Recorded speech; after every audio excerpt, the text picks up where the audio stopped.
Started in a minute or so if colleagues would like to have a seat, and we'll be talking about water savings and urban farming perspectives from the dry Arab region. And again, about a minute, okay? If you'd like to join us, please, there's space up front.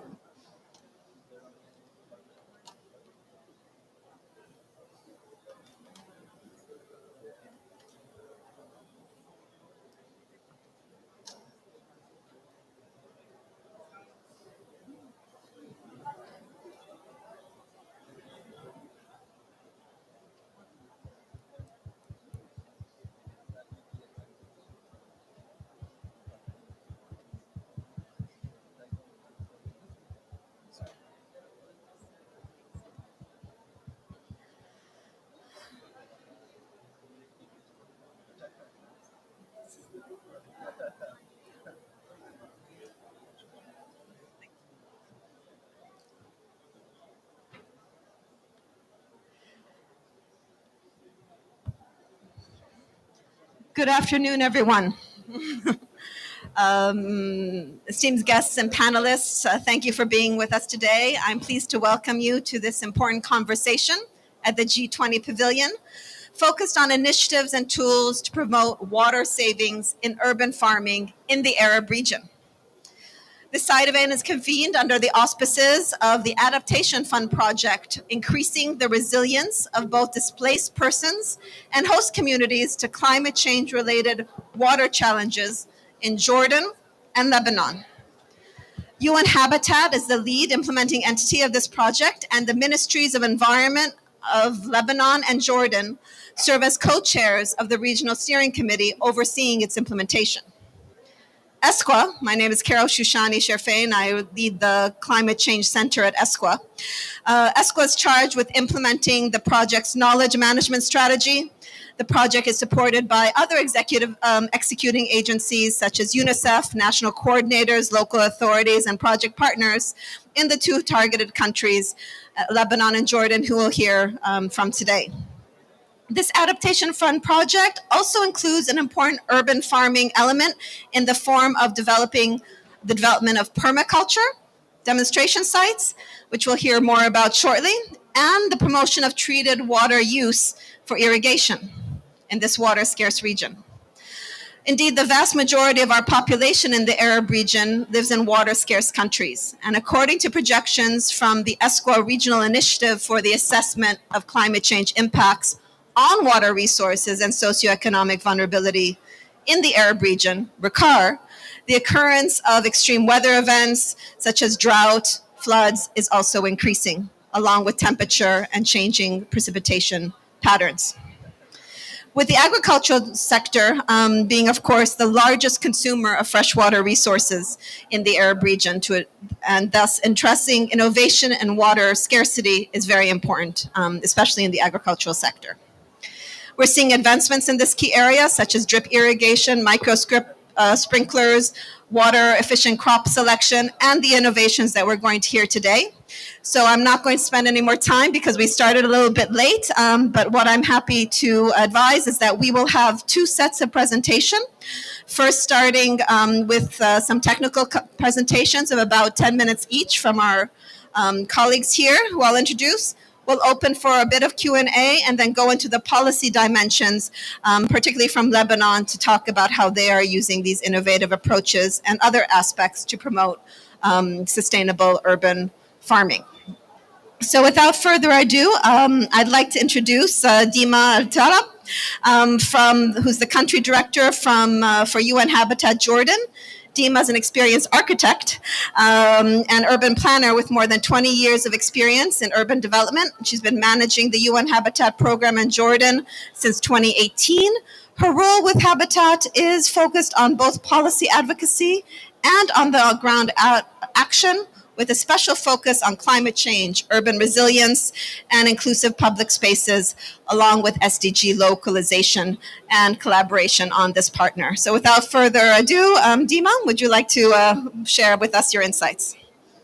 Thank you, Carol.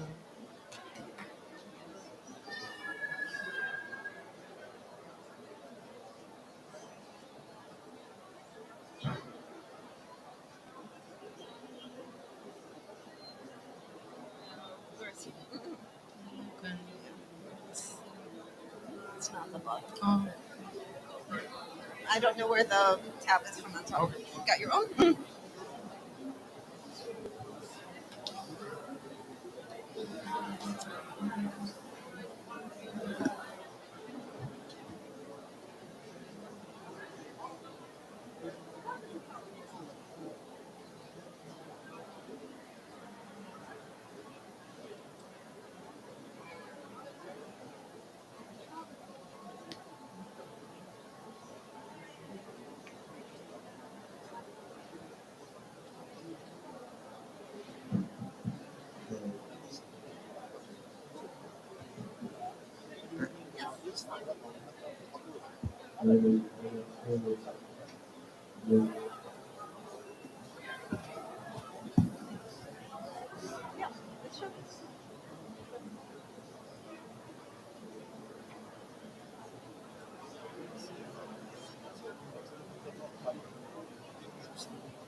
So just to prepare you, Dima is going to talk to us about the work of UN Habitat in the region, and then we'll have a presentation. You've got it working? Okay. All right, there we go. Thank you, Dima. Thank you very much, Carol, for your introduction. I'm going to talk a little bit about the regional context, giving the way for my colleagues to talk about the projects at country level. So let us start by providing some contextual information about the Arab region. So sharing with you some challenges that the region is facing already. Carol mentioned already some of these challenges. When it comes to urbanization, actually almost 60% of the population in the Arab region lives in urban areas. So the region has been experiencing rapid urbanization related due to several factors, most importantly natural growth and influx of refugees. So by 2050, population is expected to rise to 646 million inhabitants, of which 75% will be living in urban area, which is a huge, actually, high number of urbanization. So in 2020, more than 81 million people residing in the region were living in informal settlements, so 70% of them highly susceptible for the impacts of climate change. And also, as Carol mentioned, the Arab region is the most water scarce region in the world, with very limited natural and water resources. Water scarcity is a major issue in 19 out of 22 countries, while desertification and land degradation affect around 17 countries. When it comes also to utilization rate of water resources, it is estimated at 76.6% compared to about 7.5% worldwide. Some facts from the Arab region as well. So, as I mentioned, the Arab region is one of the most water scarce countries in the world. The majority of Arab countries suffer from chronic water scarcity rates, and the share of water per capita actually fall below the water poverty line, which is 1,000 cubic meters per capita per year. And in Jordan, it's even less than 100 actually cubic meter per capita per person in Jordan. And Jordan is the second most water scarce country at the global level. When it comes to green spaces, which are also contributing to climate mitigation, the average share of green spaces per person in the Arab region is 5 times less than the global average. And also public spaces in 2016 constituted more than near 2% in the Middle East cities compared to an average of 12% in Europe. So the green space share per capita is quite low below the international standard, which set as 12 around 9 to 12 square meters according to WH standards. Finally, an estimated around 53.9 million people suffered from severe food insecurity in the Arab region in 2021, accounting for a 55% increase since 2010. When it comes to climate change, also the Arab region is facing a lot of climate change issues. So in terms of the sea levels, it's projected that the global average sea levels will rise by 26 to 82 centimeters by end of the century due to climate change, as well as over the next 2 decades, at least 136 cities will experience flooding if no adaptation measures are taken. So coastal flooding alone will result in around 1 trillion worth of annual damages by 2025, which is huge. Um, and also, the region is responsible for like 58% of the world refugees originating from this region. So, one third of migrants and refugees population in the Arab region were women in 2020. So the influx of climate change, the region is already facing a lot of climate challenges, and the influx of refugees in the Arab region is adding more pressure on natural resources and water, actually resources, complicating the situation and also adding more pressure on the local authorities. In addition, the Arab region hosts diverse ecosystems ranging from desert, mountains, freshwater, forest, marine, and coastal ecosystems. And finally, the exploration and application of urban eco-based adaptation as a solution for these challenges in the Arab region is needed at an early stage, and the scientific literature on this issue is scarce. So in response to these challenges, Human Habitat Regional Office developed a climate change strategy 2020 to 25, and this strategy is grounded in 6 pillars. So the first pillar is tackling water scarcity and water security, which is becoming like a big and key issues in light of the current conflict in the region representing actually to enhance our food security and water security. Also, the second pillar is focusing on green reconstruction and rehabilitation, which mitigate the impact of climate change. The third one is focusing also on energy transition and energy efficiency. The fourth one, which is the biggest one, it's about urban resilience, and Carol mentioned the name of the Adaptation Fund project that we're currently implementing in Lebanon and Jordan. And a sustainable urban food system is a growing actually pillar in the region, and more attention is given to this pillar. And finally, also sustainable land management is the final pillar that this strategy is focusing on. Across all these pillars, there's a focus on cross-cutting issues like gender, human rights, children, youth, older persons, and disability. So in response to these challenges, Human Habitat, I'll give some examples from the projects that we're implementing at regional level. Carol mentioned the resilient water solution against climate change, and my colleagues here will talk more about this project, so I'll leave it to them to elaborate. And also, we started to implement community-based urban gardens in different places and in different public spaces in the region. I'll talk about it in a bit. And also home gardening in Palestine in response to COVID-19 pandemic. We have also in the Gulf area mangroves project in Bahrain, and also living cities in Bahrain, one rooftop at a time. And finally, right now also during the World Urban Forum, which was conducted last month in Cairo, we've launched the guidelines for urban ecosystem-based adaptation in the Arab region, and currently in Jordan, we are mainstreaming eco-based adaptation in the urban regulatory frameworks in the Greater Municipality. So one of the key feature projects that we have implemented last year in collaboration with UNO is establishing the first community garden in Eastern Amman. And then we have done like a comprehensive assessment for the whole existing public space with the aim of start to mainstream permaculture and also community gardens and public spaces, which offer a great space actually for communities to plant trees and also income-generating plants that will benefit local communities.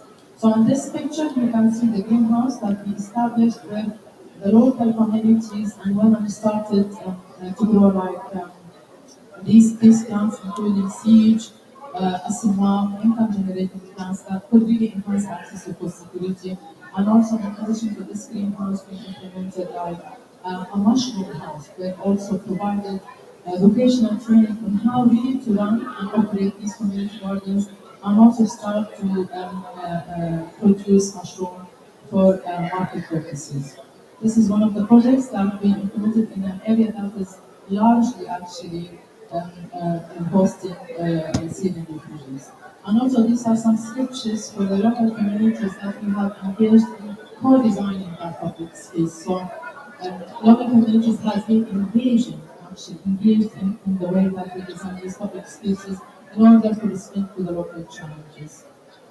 And the second project, which was really important and interesting, and it was funded by a Saudi NGO called Al-Walid Philanthropy in Palestine. It's a home gardening project in Palestine.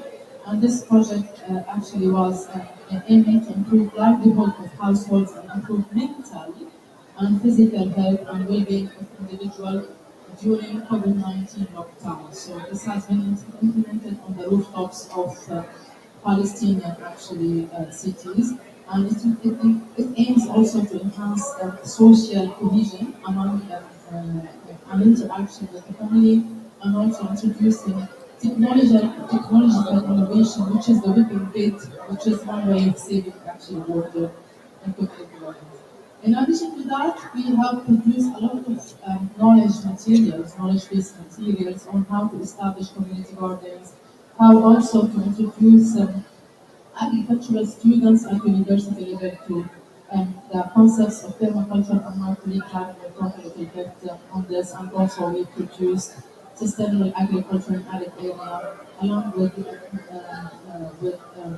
ESCOA, who is disseminating and responsible for the knowledge management. These are some testimonials from local communities who have been benefiting from the vocational training and also from the permaculture courses that we have provided to local communities. Thank you very much. Thank you very much, Dima, for those insights and putting into context all the important work that Habitat is doing in the region and in cities to make sure that they are more sustainable and green. So, as was mentioned, we have this project and we'd like to elaborate a little bit more. So I'd like to welcome Shadi Al-Kaisi, Modern Agriculture Technique Specialist at the Jordan Fund for Human Development, Johud. Shadi is an agricultural consultant specializing in modern agricultural techniques, hydroponics, and post-Harvard technologies with over 10 years of experience in agricultural research and development in horticulture and sustainable value chains.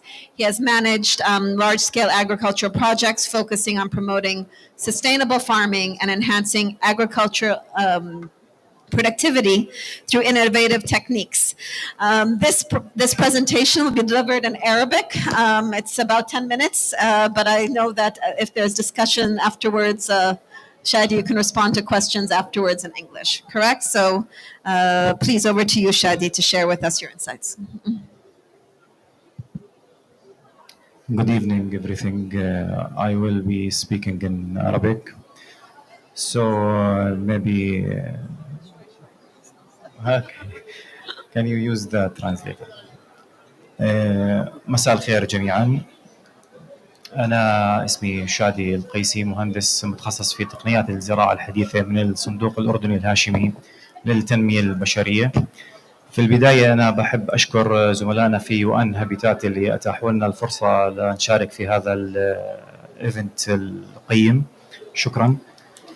في البداية كلنا متفقين بأنه مناطقنا الزراعية بتواجه تحديات متزايدة نتيجة شح المياه وتأثيرات التغير المناخي، والتي تؤثر بشكل مباشر على توافر الموارد المائية واستدامة الإنتاج الزراعي. كما أنه ندرة المياه جنبا إلى جنب مع التغيرات المناخية تفرض على المزارعين في هذه المناطق مواجهة نقص حاد في مياه الري المستخدمة، مما يهدد الإنتاجية الزراعية ويجعل من الصعب الحفاظ على مستويات إنتاجية تلبي احتياجاتهم المعيشية. وفي هذا السياق فإن مشروع الحلول المرنة للمياه لمواجهة التغير المناخي يقدم حلولا مبتكرة مستهدفا الاستخدام الأمثل لمياه الصرف الصحي المعالجة لتقديم حلولا عملية وفعالة للتحديات القائمة، مما يساعد المزارعين على تحقيق مستويات إنتاجية مستقرة ويعزز من صمودهم أمام تحديات ندرة المياه المتزايدة. في البداية قمنا بتحليل الوضع العام للمحطات المستهدفة، بداية محطة تنقية المعراض وهي محطة تقع في جنوب غرب مدينة جرش. كميات المدخلة لهذه المحطة تتراوح في فصل الشتاء ما بين 4500 إلى 5000 متر مكعب، بينما صيفا تتراوح ما بين 2000 إلى 2500 متر مكعب. كفاءة المعالجة لهذه المحطة قد تصل إلى 96%. هذه المحطة تخدم اتفاقيات عددها 56 اتفاقية بطابع 87 قطعة أرض بمساحة إجمالية 1782 دنم. كميات المياه المعالجة المخصصة اليومية المستخدمة في هذه المزارع هي 2262 متر مكعب لكل يوم. بينما محطة تنقية الإكيدر وهي محطة تقع في منطقة المفرق شرق مدينة الرمثة، كميات المدخل لهذه المحطة اليومية تتراوح ما بين 1500 إلى 2000 متر مكعب، وكميات المياه المعالجة المخصصة للمزارعين تتراوح ما بين 1300 إلى 1800 متر مكعب يومي. هذه المحطة تخدم 7 اتفاقيات بمساحة إجمالية 395 دنم. ثم كان لابد علينا من العمل على دراسة تقييمية شاملة لهذه المزارع بهدف فهم استخدامات المياه المعالجة وتقييم كفاءة أنظمة الري المستخدمة وتحديد الاحتياجات المائية للمزارع من خلال دراسة العناصر التالية: طبيعة التربة وأنواعها، الأنماط الزراعية المستخدمة، وأنظمة الري المتبعة في هذه المزارع، والممارسات الزراعية ومدى معرفة المزارعين في تشريعات وقوانين استخدام المياه المعالجة. كما سلطنا الضوء على توافر العمالة والجمعيات الزراعية، وركزنا في الدراسة على التحديات التي تواجه المزارعين في هذه المناطق. وبناء على ما تقدم كان للمشروع الأثر في تقديم هذه الحلول المبتكرة. أولها تقنيات الري العميق deep root irrigation، وثانيا استحداث أنظمة الري تحت مستوى سطح التربة subsurface drip irrigation، وثالثا إنشاء وحدات فلترة ثانوية في المزارع، وإنشاء ودعم الجمعيات الزراعية في هذه المناطق. التدخلات الرئيسية في المشروع: أولا نظام الري العميق على مستوى الجذور deep root irrigation هو نظام يعتمد بشكل مباشر على إيصال مياه الري والأسمدة إلى منطقة الجذور، مع المحافظة على خلط التربة بالمخصبات الزراعية ومحسنات التربة من المواد الزيولايت التي تعمل على الاحتفاظ الأمثل بالماء والعناصر الغذائية وتوفيرها للنباتات حول منطقة الجذور، مما يوفر بيئة ملائمة ومثالية لنمو النباتات. ثانيا نظام الري تحت مستوى سطح التربة subsurface drip irrigation. هذا النظام يعتمد بشكل مباشر على تمديد خطوط ري عالية الجودة تحت سطح مستوى التربة على مسافات متساوية ومدروسة، وتحتوي هذه الخطوط على نقاطات متساوية الضغط لضمان توزيع متساوي بين الخطوط. كما تم إضافة مخصبات ومحسنات التربة حول خطوط الري لتوفير احتفاظ أعلى بالمياه وتقليل التبخر وتحسين كفاءة التبادل الأيوني، مما يضمن تغذية متكاملة لهذه النباتات. الفوائد الشاملة لهذه التدخلات: أولا توفير مياه الري والحد من نمو الأعشاب الضارة، تحسين جودة التربة وزيادة الإنتاجية، إدارة فعالة للمياه المعالجة، وتغذية مستدامة وآمنة، والسلامة العامة من خلال عدم التواصل المباشر للمياه المعالجة مع أجزاء النبات أو مع المزارعين بشكل مباشر. ثالثا نظام الفلترة. من أهم التحديات التي كانت تواجه المزارعين في هذه المناطق هي انسداد وإغلاق شبكات الري بسبب تراكم كميات المواد العضوية الغير متحللة اللي بتعمل على انسداد هذه النقاطات. فكان لابد علينا من ابتكار نظام فلترة يعمل على رفع كفاءة تحلل هذه المواد العضوية قبل وصولها إلى المزارع، وفلترة الشوائب قبل وصولها إلى هذه الشبكات، وعدم إغلاقها إلى النقاطات. التدخل الرابع كان من خلال الجمعيات الزراعية. الجمعيات الزراعية هي المظلة التي تضم وتوحد أصوات المزارعين أمام الجهات المسؤولة. لذلك والهدف الأساسي من إنشاء الجمعيات ودعمها في هذه المناطق هي عملية إدارة وتنظيم ضخ مياه الري المعالجة لهؤلاء المزارعين، ومن ثم العمل على رفع كفاءتهم في استخدام أنظمة الري الحديثة وبناء قدراتهم لاستخدام التقنيات الزراعة الحديثة بشكل عام. كان لابد علينا من التأكد من كفاءة هذه الأنظمة، فباشرنا بعمليات تجارب ميدانية تطبيقية في هذه المواقع. في البداية تم توزيع منظومة حساسات في جميع المناطق المستهدفة تعمل على أخذ عدة قراءات مهمة للتربة. من ثم باشرنا بعملية الري باستخدام أنظمة الري التقليدية حتى وصلنا إلى نسبة رطوبة 75%، وللأسف بعد 24 ساعة سجلت الرطوبة انخفاضا كبيرا إلى حد 28% إلى 33%، مما أظهر سرعة تراجع الرطوبة في هذه الأنظمة التقليدية. بعد ذلك باشرنا في تركيب الأنظمة سواء كانت الديب روت إريجيشن أو السب سيرفيس دريب إريجيشن، وقمنا بخلط الترب حول مناطق الجذور بمحسنات ومخصبات التربة من المواد الزيوليتية. ثم باشرنا عملية الري إلى نسبة رطوبة تصل إلى 75%، وتم إعادة قياس مستويات الرطوبة بعد 5 أيام، وكانت النسب تتراوح ما بين 42% إلى 47%، مما يعكس تحسنا كبيرا في القدرة على الاحتفاظ بالماء مقارنة بالأنظمة التقليدية. إليكم بعض الصور من التطبيقات العملية لهذه التجارب لكلا النظامين ديب روت إريجيشن والسب سيرفيس إريجيشن. طبعا استخدمنا عدة أنواع من الديب روت إريجيشن بهدف أن نوصل لأفضل نوع وأفضل كفاءة لهذا النظام. هذه الصور بتوضح لنا السب سيرفيس إريجيشن.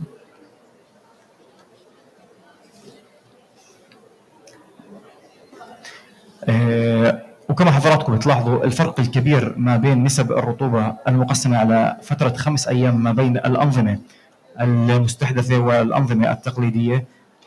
إذا حضراتكم بتلاحظوا في النظام التقليدي على اليوم الخامس كانت نسبة الرطوبة قد وصلت إلى حد الجفاف، بينما في الأنظمة المستحدثة في اليوم الخامس كانت نسب الرطوبة تتراوح ما بين 45 إلى 60%، وكانت نسبة التوفير من المياه الري المهدرة في هذه الأنظمة المستحدثة تقريبا 66%. كما بتلاحظوا حضراتكم كمية التوفير والفرق الكبير ما بين كمية التوفير في الأنظمة الحديثة وكميات الفاقد الكبيرة في الأنظمة التقليدية التي كان المزارعين يستعملوها. وفي الختام يمثل مشروع الحلول المرنة للمياه لمواجهة التغير المناخي استجابة فعالة لندرة المياه وتغير المناخ عبر تقنيات ري مبتكرة، مما يعزز كفاءة استخدام المياه وجودة التربة. كما وتؤكد التجارب قدرة هذه الحلول على دعم استدامة الإنتاجية الزراعية والأمن الغذائي، مما يساهم في مستقبل زراعي مستدام. ولكم جزيل الشكر. Thank you so much, Shadi, for those insights. For the benefit of the audience, I'm going to ask Dima just to give 2 minutes summary in English. Thank you, Shadi. So Shadi is representing a local NGO in Jordan called Juhud, and it's a well-known NGO that works on water efficient activities and working on water and rehabilitation of wastewater plants. So as part of this project, they have rehabilitated, actually they assist an existing wastewater treatment plants called Al-Marad and are located in the northern part of Jordan, which hosts large number of Syrian refugees, and they assist the whole system and assist the existing surrounding farms that benefit from the treated wastewater. And they have implemented like innovative irrigation systems around these treatment plants, which showed like high efficiency of utilizing water and also saved like 66% of irrigation water. So they have, at the level of governance, they have established like an agricultural cooperative to manage the use of the water in these existing farms. And the tests after the implementation showed that the soil kept like a high level of moisture compared to the traditional irrigation systems. Thank you, Dima, for that translation, and Shadi for those insights on the use of treated wastewater for, again, urban farmers in the field in Jordan. So we have one more presentation, and then we'll open for questions after the next presentation. I'd like to introduce and welcome Darren Hay, our next presenter. Darren's a project coordinator at the Permaculture Research Institute. He's a writer, international speaker, and consultant on natural health, nutrition, permaculture, and natural law. Darren became a permaculture teacher and designer after 8 years training with the Permaculture Research Institute in Australia. He presently oversees the UN Habitat Geras University Permaculture Demonstration Development Project site under this project. Darren, if you'd like to come over and deliver your 10 minutes as well, and then we will open the floor for questions. Thank you, Carol. Please. So a brief introduction on what permaculture is, very briefly. It's a conflation of two words, permanent agriculture, which actually allows for a permanent culture. And I'd like to open with a favourite quote in this area from the soil scientist Wallace Fuller. And he says, "A cloak of loose, soft material held to the Earth's hard surface by gravity is all that lies between life and lifelessness." And so permaculture is a design science that utilises the natural patterns found in nature to construct ideal human habitats and provide an abundance of food while simultaneously regenerating the landscape. Its foundation rests upon ethics, principles, concepts, patterns, and knowledge. And unfortunately, in the industrialised world, we tend to work from the knowledge base there only, and we forget about the ethics and principles upon which nature actually operates and exists.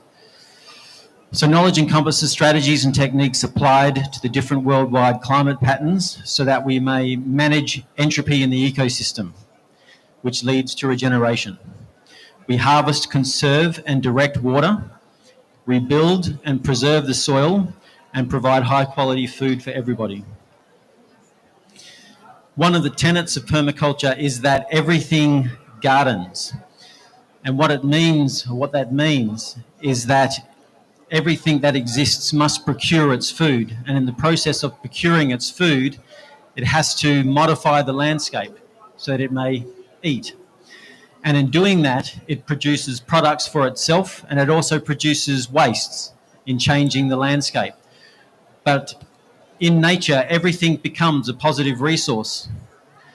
And so nature works upon principles of cooperation and reciprocity. And it's really humans that have forgotten that and have therefore broken the natural cycles, and we produce more waste than can be used, and that waste is basically harmful for the ecosystem itself. In drylands ecosystems in particular, we aim to mitigate water loss. And to do that, we must produce soil organic matter because the carbon in the soil acts as the sponge which holds the water in place.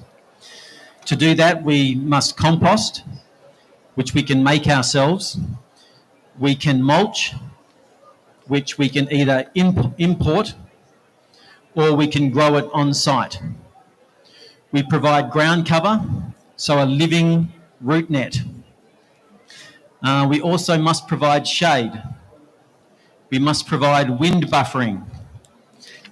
The protection from wind buffering helps to prevent soil desiccation as well as the shade.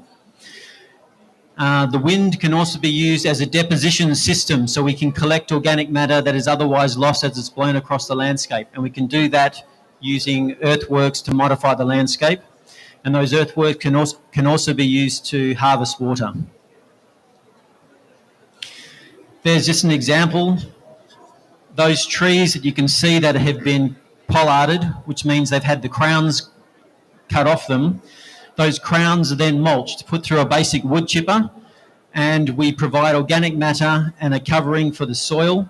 And that soil is then protected from erosion, from evaporation, and the organisms in the biome of the soil, which are at the soil surface, can then go about breaking that organic matter down and returning that nutrient back into the biome in the soil sphere and provide nutrients for us to grow food and provide more canopy. And those trees will produce canopy year on year for their life cycle, which with Lucina leucocephala like that, you're looking at about 15 years.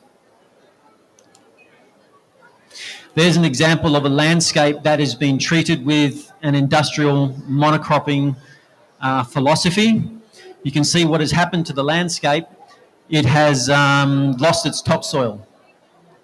And so every year they come through with tractors or mowers, motorised machinery, and they rip the soil to take away the dried weeds, the weeds which will grow during winter but will brown off during summer. And they rip the soil to make it easier to manage, I assume.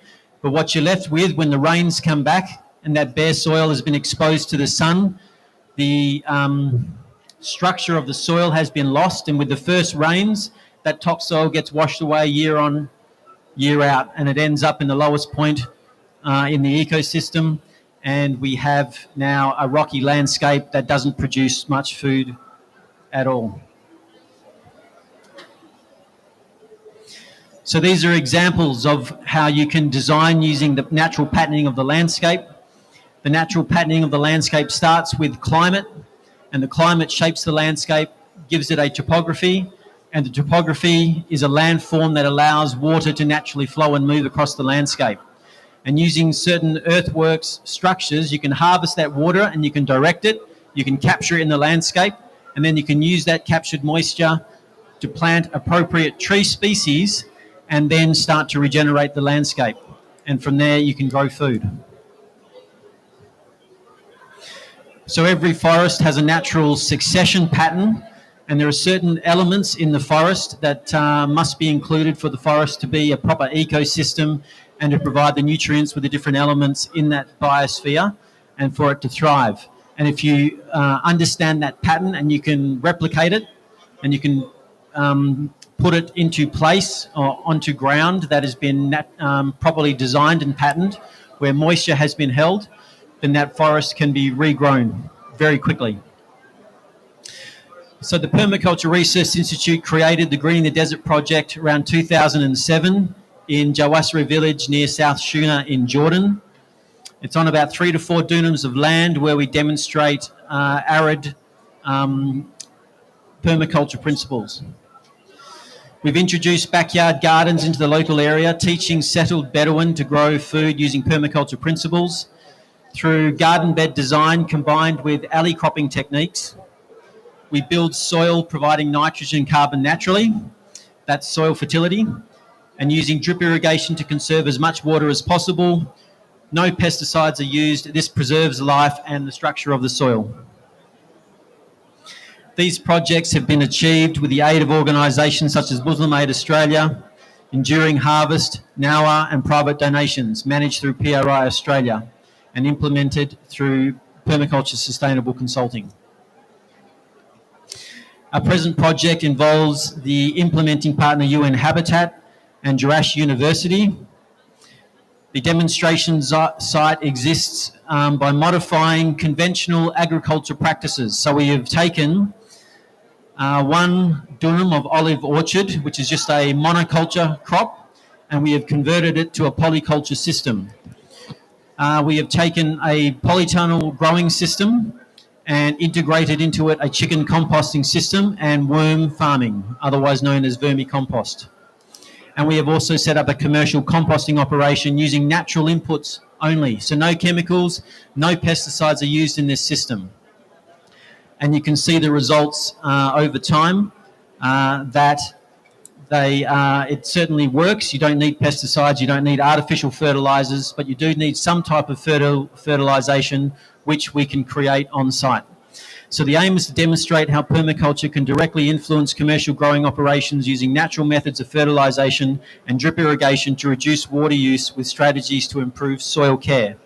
Over time, soil fertility is increased as there are no harsh chemicals, pesticides and practices used, and carbon-rich compost and mulches are used to protect and rebuild the soil.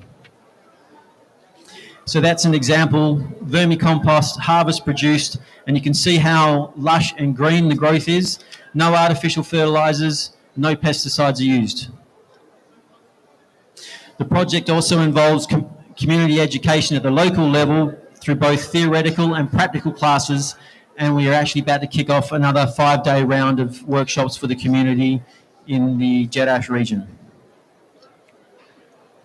So permaculture can be integrated into municipal planning and operations through the redesign of urban landscapes for the redirection of stormwater to street plantings, parkscapes and food forests, grey water purification and reuse locally wherever possible. Reed bed systems can do that, and that can be diverted into more plantings. Drip irrigation conversions should be made mandatory. Street plantings of hardy legumes which are harvested periodically for chipped biomass, forage and firewood. Street plantings of hardy trees for canopy and the reduction of dust, temperature and evaporation. And then large composting operations and local government maintained industrial chippers should be encouraged. Thank you. Thank you very much, Darren. Right on time. Thank you for those insights. So we've now heard about wastewater reuse for urban farming and resilience, and also about permaculture tools. We'll open up for questions right now before we get into the policy dimension. And I believe, sir, you had an inquiry?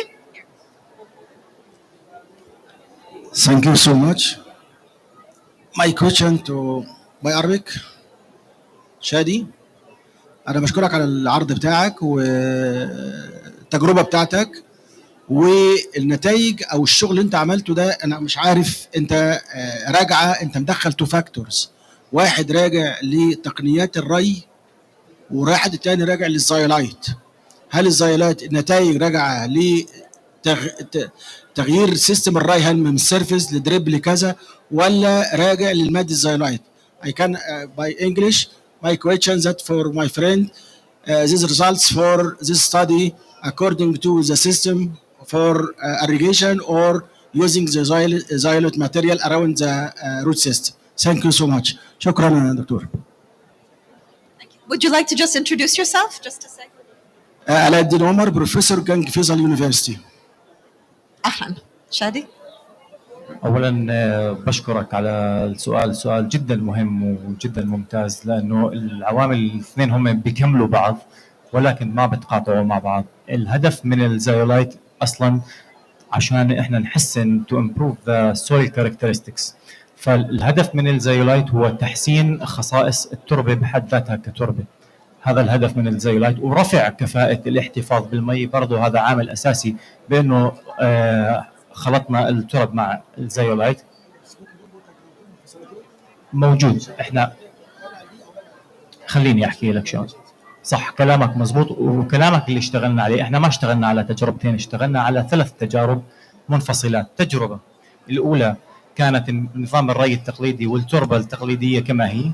التجربة الثانية كانت نظام الري المستحدث من غير خلط المواد بالزايولايت. والتجربة الثالثة كانت بخلط المواد بالزايولايت مع استحداث أنظمة الري. لذلك إذا بتطلع على النسب اللي موجودة هي نسب يعني من إلى، هو أفريج. تمام. الفكرة بالهدف من الزايولايت، الأراضي اللي قمنا بالتجارب فيها بعض الأراضي كانت الترب فيها مهتلكة تماما بسبب الدورات الزراعية المتعاقبة. خصوبتها هي عبارة عن كانت بأدنى مستوياتها، فكان لابد أنه نرفد أنظمتنا الزراعية الحديثة بالزايولايت. وأنا مبسوط جدا أنه في أحد المشاركين بيعرف قيمة الزايولايت، وهو من أهم الخامات اللي بتنتجها الأردن بمستويات عالية وبتصدرها لأغلب دول العالم. ألمنيوم سيليكيت.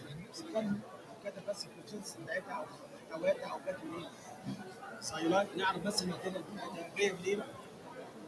انا اسف والله الزايلات ماتيريال او سيستم. تمام. الزايولايت هي مادة طبيعية، هي بلورة الألمنيوم سيليكيت تحديدا.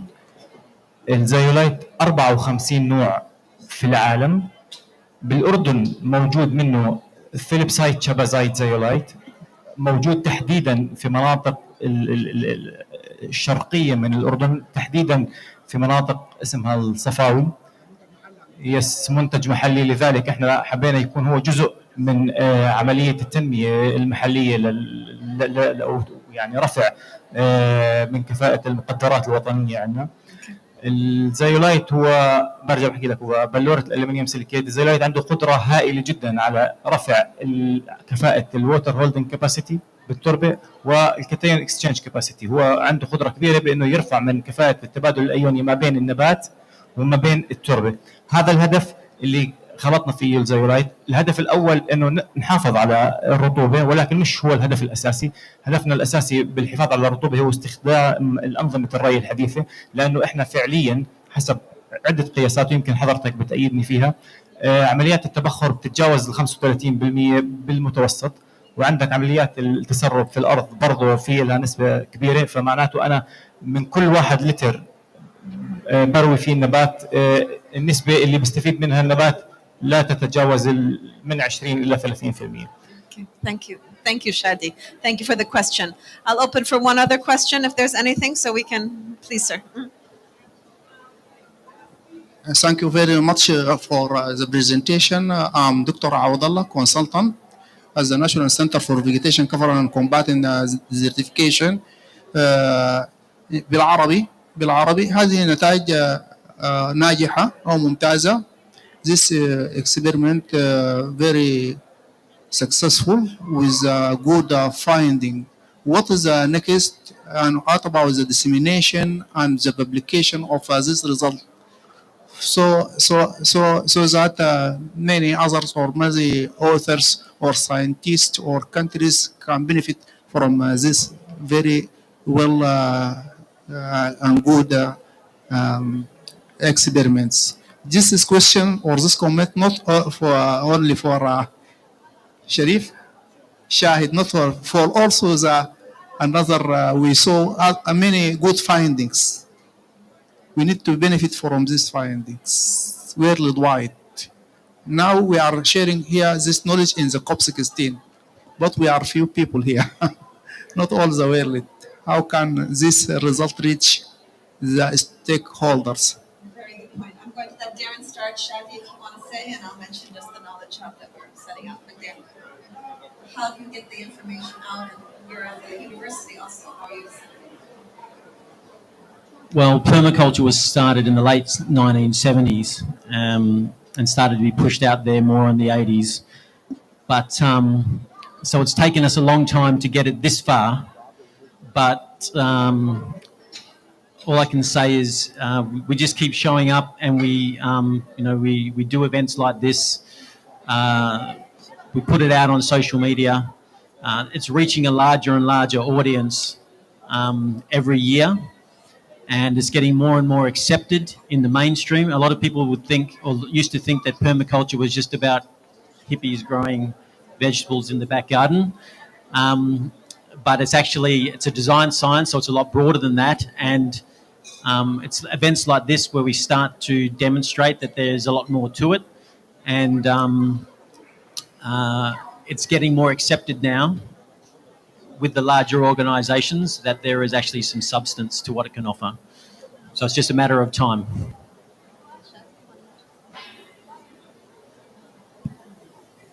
بس أنا بدي تحدد لي السؤال النقطة القادمة اللي بدك.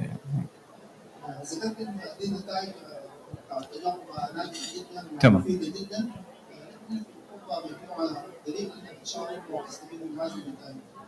على المستوى العالمي المنشئ والتوزيع هذه النتائج كيف تصل للآخرين أن يستفيدوا من هذه النتائج. على سبيل المثال مثلا زي البورتات أو البورتات واحدة من الشركات العالمية تعمل على نشر الجديرات وتوزيع الطعامات والنت في العالم. دي واحدة منهم. فأنا دائما أرى هذه الفائدة نستفيد منها من النقاش الآن على المستوى العالمي. تمام.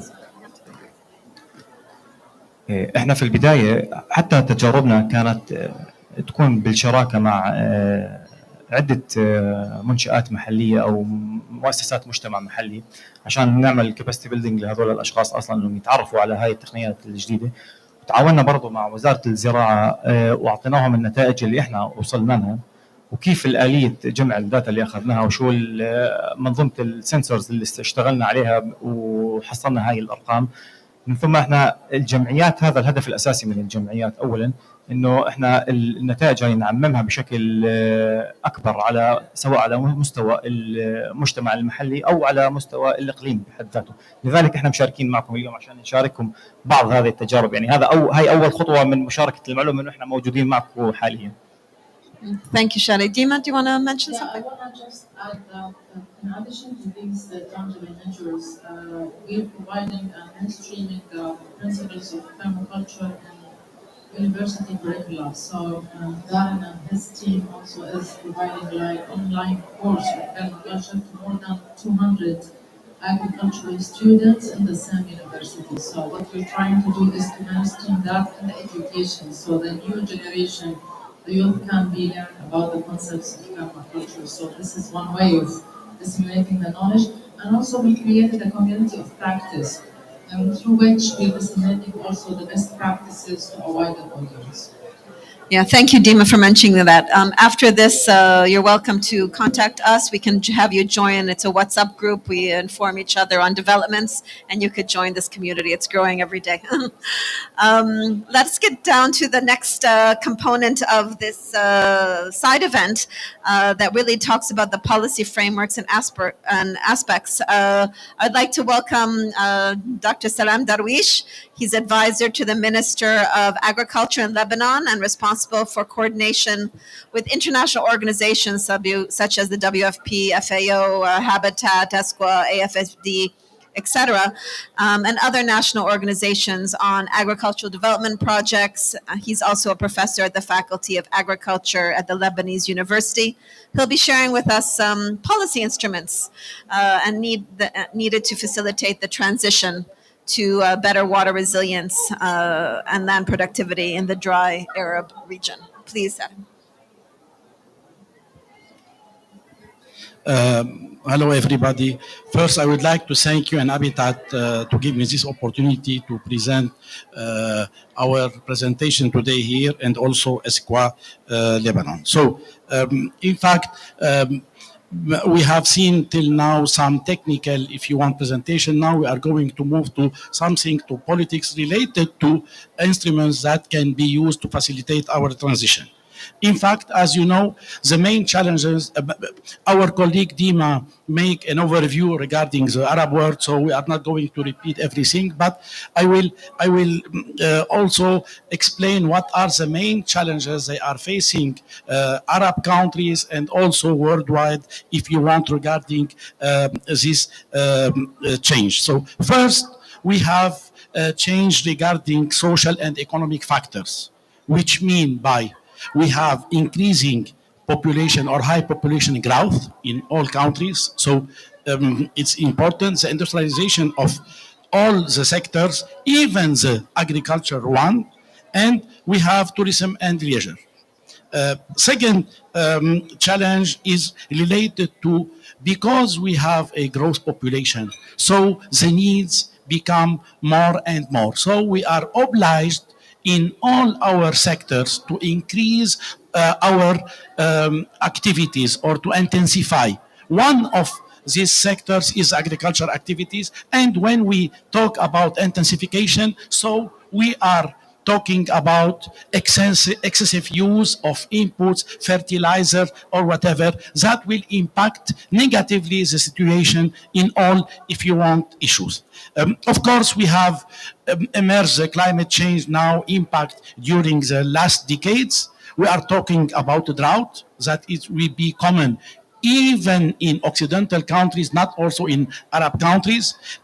We have also increase of temperature, it's worldwide, and decrease of precipitation, especially in Mediterranean countries and Arab countries. And we have seen that not also we have decrease of precipitation, but it's not regular like the 70s or 80s of the last centuries. Now we have high level of precipitation for 1 or 2 days, and we have the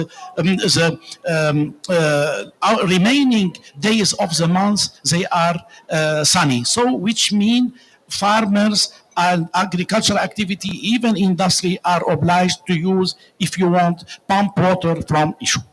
In our region, in the arid and semi-arid regions, we have pastors plowing to claim and to increase land for barley production or other production. Why barley production? Here we are talking about rural areas, and barley production is not used for human consumption. It's used mainly for animal consumption because they have, as you know, animals, and they were obliged to feed it because they used for transportation, for plowing or whatever. And we have excessive stocking, uprooting of woody plants, and we have seen in several regions here, for example, Aksad make a presentation 2 days ago, and they talk about the wood, the plants in desert, they are used by women to make fire and to cook. So that's why we are going, there is something change. And of course, these are the main causes of desertification of their fragile ecosystem. Also, we have a subsequent change in land use patterns and tendency toward profitable livestock. You know, intensification is not used in vegetables or crops. It's used also with, if you want, livestock, that they are obliged us to have a pressure on the limited resources here, which mean water, and especially in semi-arid regions. Therefore, vegetation removal by overgrazing and or irrational land use is seen as a major cause of land degradation in this area.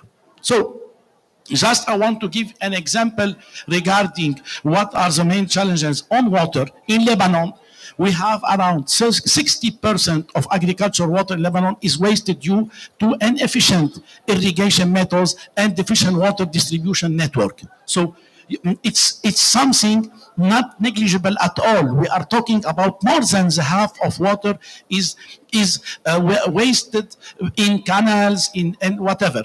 Also, here we put, because we are in habitat and we are talking about urban areas, also it can lead also drop water pressure in pipelines, causing a shortage of drinking water in some cities and villages for an extended period. So, which mean in agriculture areas, even with urban areas, we are talking about agriculture, and even for urban activities like potable water we are used. So, what are the policy instruments that we can use? In fact, we need to have introduction of new technologies. Here, we need to talk about the public-private partnership. And nowadays, it's very important to gather and to coordinate and to make a close collaboration with the private sector, because the ministries in our countries are not able to achieve the challenge we have talked before. So it's very important. Here, for example, what are the technologies? There are a lot of technology, but I think nowadays in Lebanon, and the priority of the Minister of Agriculture is to go to agroecological activities, which is very important. And I think for our next national agriculture strategy, we are going to have it as a priority, everything related to agricultural activity, agroecological activity. We have also, we need to update and to make sure that our national strategy, our policies regarding Ministry of Agriculture, Environment, Water and Energy, whatever, to do it in a scientific and in close collaboration with all the stakeholders. Here, what I mean, the Minister of Agriculture, the Minister of Energy, of Water in case of Lebanon, the academia, research institution in all countries, we have it, water establishment. Sometimes we need to work as with UN Habitat, we are going to work with municipalities, Union of Municipalities, cooperatives, Union of Cooperative, and at the end, the farmers.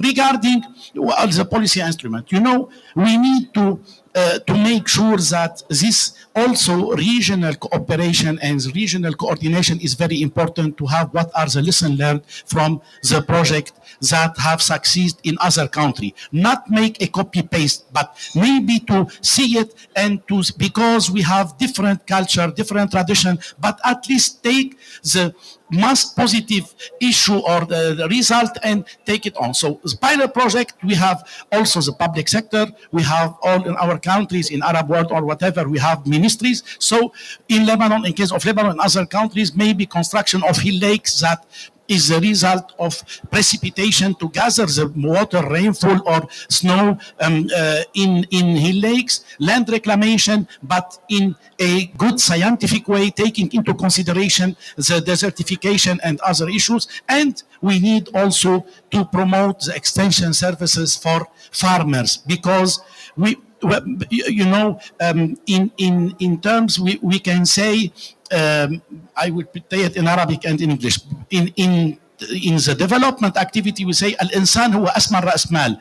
Human is the capital, is the main capital. So we need to work on extension services. If we have a lot of money of fund to do, but we don't have any stakeholders or beneficiaries, so we could not succeed because it will be an issue. So what are the pilot projects here? UN agencies, a lot of UN agencies, we need to have public sector and also in collaboration. Here I want to give the example because our colleague George is not coming from UN Habitat, but I will make an example of this issue. This is resilient water solution against climate change. Just quickly, climate crisis putting further pressure on water, increasing energy demand. And as we know, we have the component of the food security, which was availability, the access, stability, and utilization. We are not going here to make it theoretical, but just to see how we can manage it in our countries. In terms of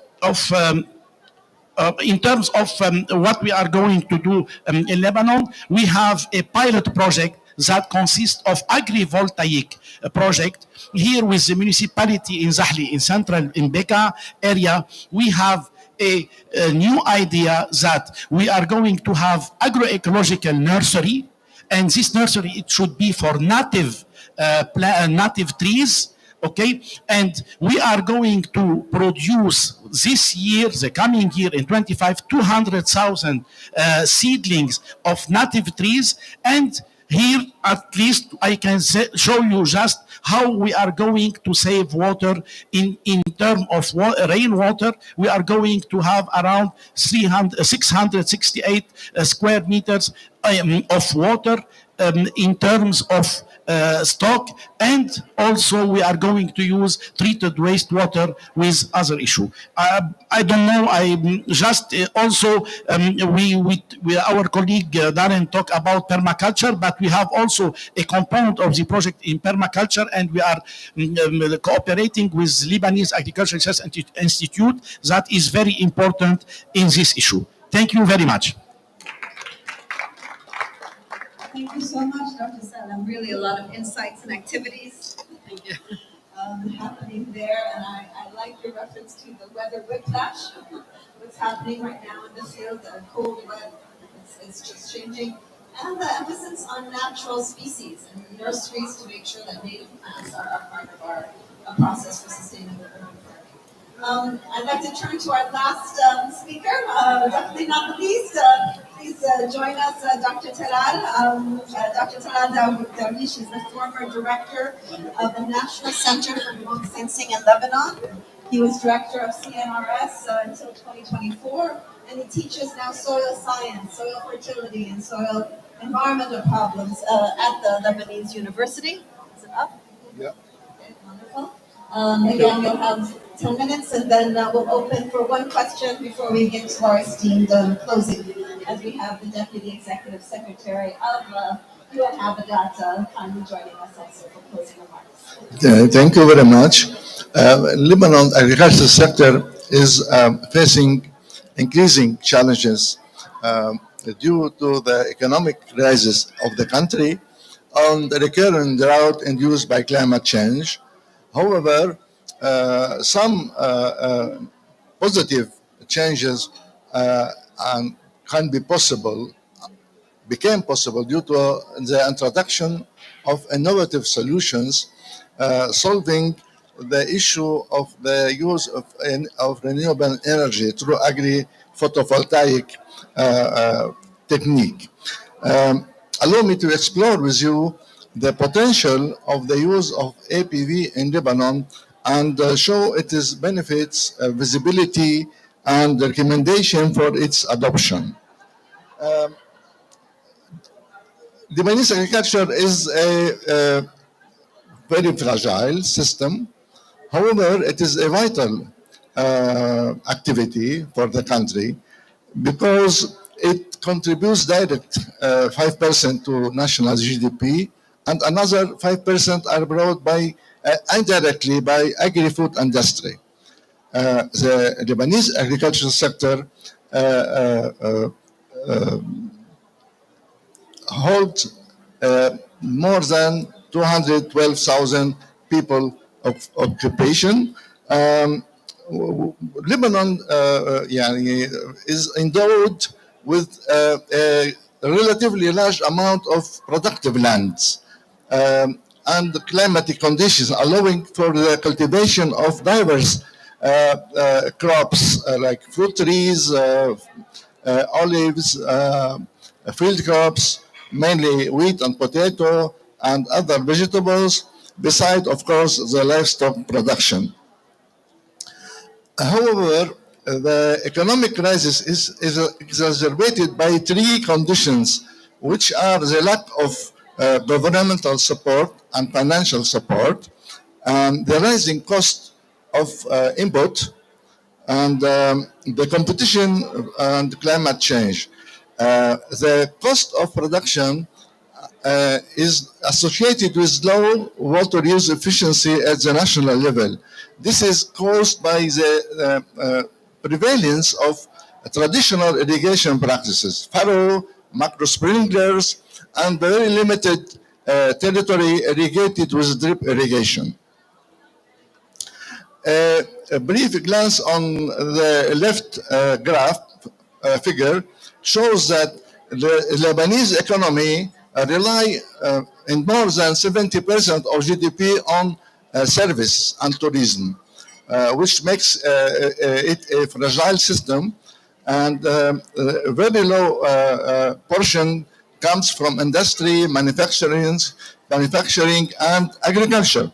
However, the presence of more than 281,000 hectares of agricultural lands and the irrigation, which consume 60% of available water resources, poses new challenges because 80% of this water comes from groundwater. And as you know, groundwater needs pumping, and pumping needs energy.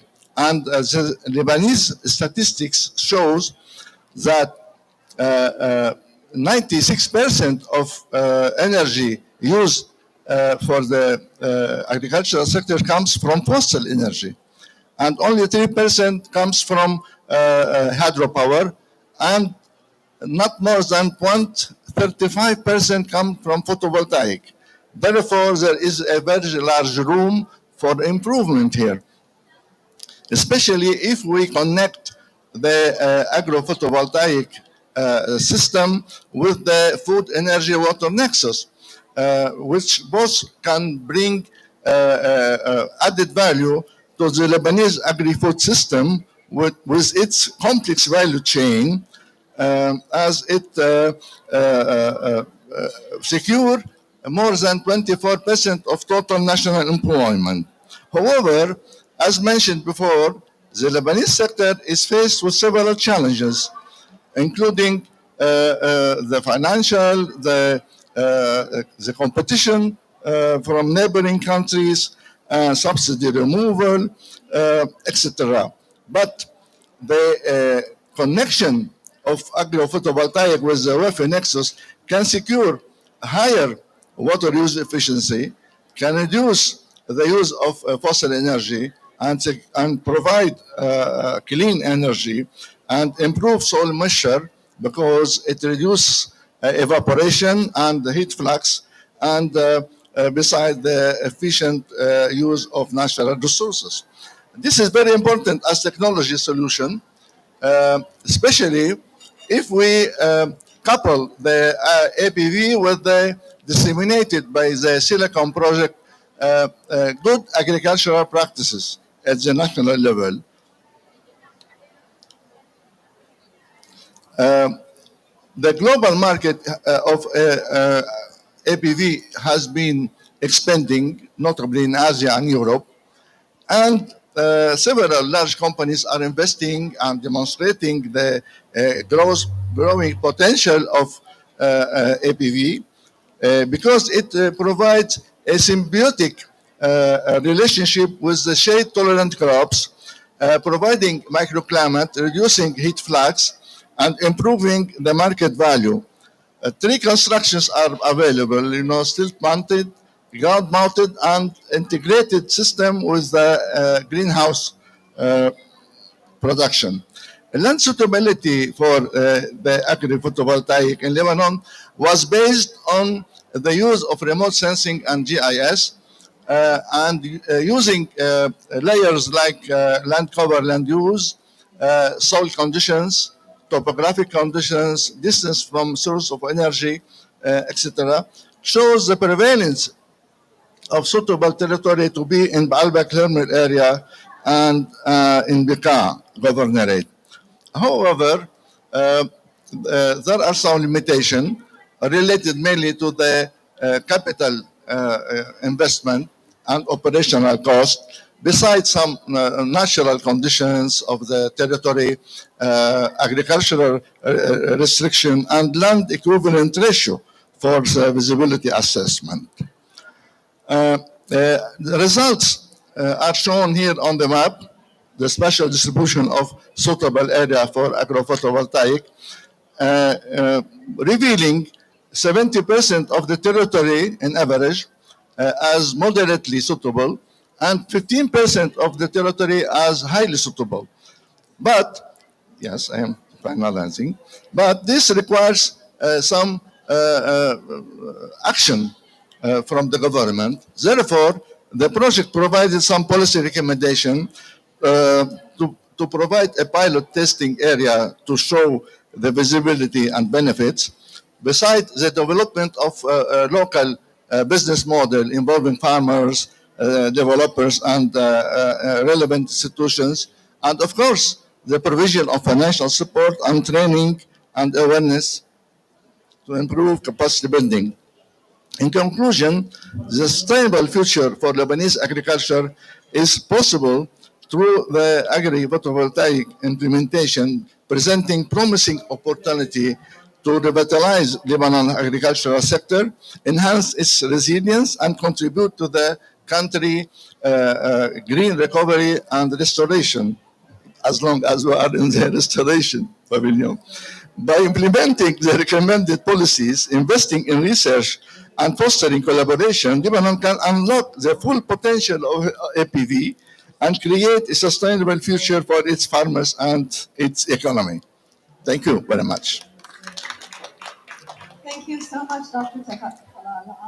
And you say restoration, I need to be a little bit political and say reconstruction. Also, I think we all realize that the need for this technology, the need to support livelihoods, finding innovative ways to link agriculture, energy, and water together is particularly important now as we hope the ceasefire holds in Lebanon and we can reconstruct not only restore our land resources for the benefit of livelihoods. I'm going to open for one question because we're running a little bit late. One question before we go to closing remarks. Carla, would you like to say?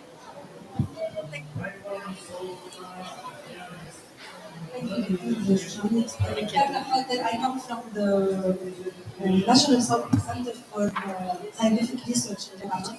And I'm asking my question to the both Lebanese speakers, but also to anyone who comes from a small country, where challenge is the land availability, not only the land availability. My question might be a little bit provoke also apologies on behalf of before I was. So my question is, do we really want to encourage agriculture and all the types of agriculture in countries which is very much challenged? Isn't it somehow an idea to choose our crops and direct our crops, since we know that we will never be self-sufficient in feeding, and lessen the burden on our land coming from agriculture? Thank you. Thank you, Carla. Who would like to take it? Salim? well, Do you want to say? Thank you, Carla. بالعكس, it's not provoking your question at all. But as you know, in all countries, we could not say that a sector should be neglected or whatever. Why? Because it was explained by our colleague Dr. Talal. In Lebanon, since 1943 till now, we go to sector of agro-tourism and services, but now, and banking. Now we have nothing. Regarding agriculture sector, yeah, I think is important.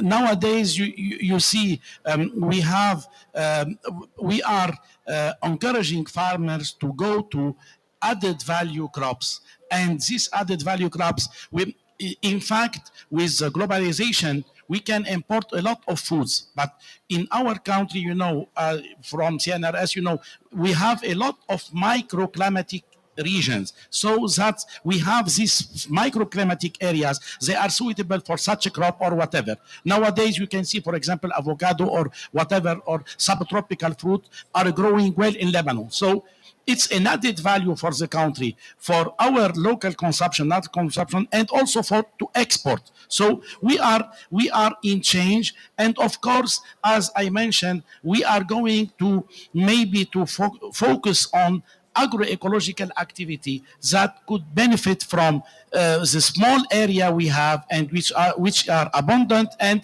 we cannot use it, maybe to use it in a best way. well, thank you very much, Dr. Carla, for this important question. I think our vision must reconcile food security consideration with economic profit of farmers, livelihood, farming, the livelihood, and the development of agricultural sector based on new varieties, cash crops, especially those which are drought tolerant and salinity tolerant. You know that on the coastal area, we have now saline groundwater, and we have introduced to the region some varieties in a project with the International Atomic Energy Agency. Some crops which are salt tolerant, millet, tomato, even we tried cucumber. Yes, it was tried on the coastal area, and we disseminated seeds. I think this is a good, to continue by introducing some strategic crops which are grown in the Gulf areas and which are producing bioenergy. Thank you. Thank you. Thank you, Dr. Farad. I'm sorry, we're going to have to wrap up, but I encourage you to speak with the panelists afterwards. It's my great privilege to have with us actually Dr. Michael Mina, who is the Deputy Executive Secretary of UN Habitat, with us today to provide us with closing remarks. Dr. Mina is a seasoned diplomat and educator with almost 30 years of experience in senior global assignments. He was ambassador of Slovakia and permanent representative to the United Nations in New York, and he serves again as the Executive Secretary of UN Habitat. Very privileged to have you here to provide closing remarks. Thanks very much for a great discussion. I'm sorry that I wasn't able to be with you during the whole time, but it was fascinating to listen at least to this final piece on Lebanon, and to go deeper into the realities that, of course, we are currently facing. And it's an important conversation to continue having for the whole Arab region, definitely. I arrived in Riyadh only this morning, but I'm coming from Doha, from the Doha Forum, where we discussed a lot of these recent developments, and even in my few bilateral meetings today, we touched on many of these same issues. So I certainly can relate to that a lot.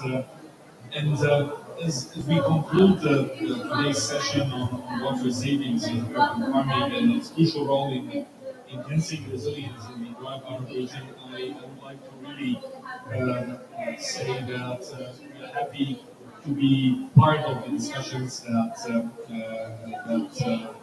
happening in that context, and certainly from your Habitat's perspective, this is a priority topic for us to consider. And we are now in the process of preparing the next strategic plan of your Habitat for 2026-2029, and the issue of housing, land, and urban basic services is at the core of how we are going to build the next strategic plan. So, of course, this is an important piece, and we already agreed that also we are going to prepare regional strategies how to land the strategic plan. So a lot more to come, hopefully, from our end also in that particular context. And really the discussion that we just had on water security, the drought, the land degradation, which are all these issues which are worsened by climate change, they pose a direct threat not only to the environmental sustainability of the region, but also food security, as has been rightly mentioned, especially of the most vulnerable or conflict-affected communities. And the urgency of finding innovative solutions or indeed also appropriate prioritization and arrangement of policies. That's arrangement is the correct word. Then this is certainly something that requires our further attention. And these challenges really are ringing the bell for us to get the additional attention. Cities are central to our global fight against climate change. And of course, as you know, at UN Habitat, we do focus a lot on working with and for our cities.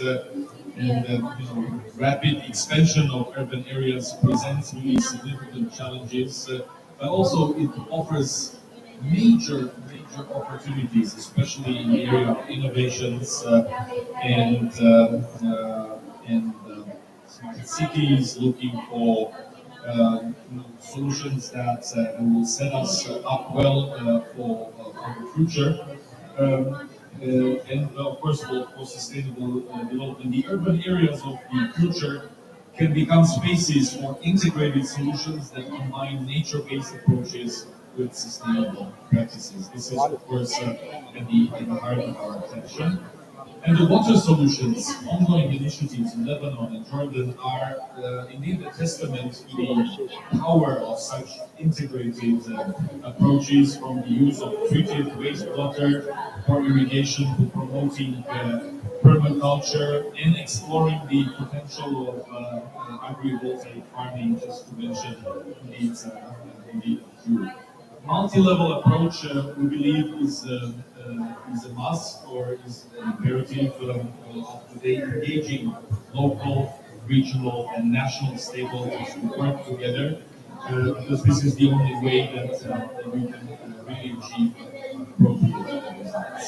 So let me conclude by just highlighting the last piece, which is important to design and prepare effective policies, good regulatory frameworks, and of course be able to find the innovative financial instruments as well, essential to create enabling environments that allow these solutions to be replicated and scale across the region.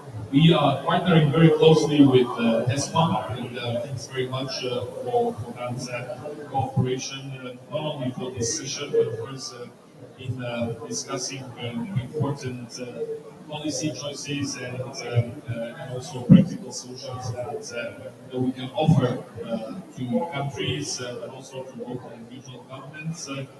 And I certainly would like to encourage you all to continue this dialogue also beyond today, because these are important focus areas, so that we can translate discussions like that into practical solutions and continue advocating for policies and investments needed to ensure water resilience, protect land resources, and safeguard the livelihoods of the most vulnerable communities. Thanks very much again, and best wishes.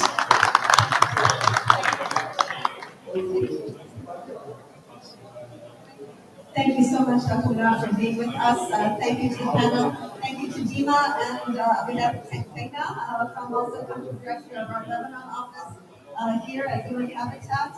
I hope you've had some insights there. The panelists will be here if you'd like to speak on the side. And thank you for joining us this evening for a good examination of the UN Habitat project, Adaptation Fund. Thank you very much. If I could prevail on a photo maybe, and we will promise to be on. Thank you very much. Thank you very much.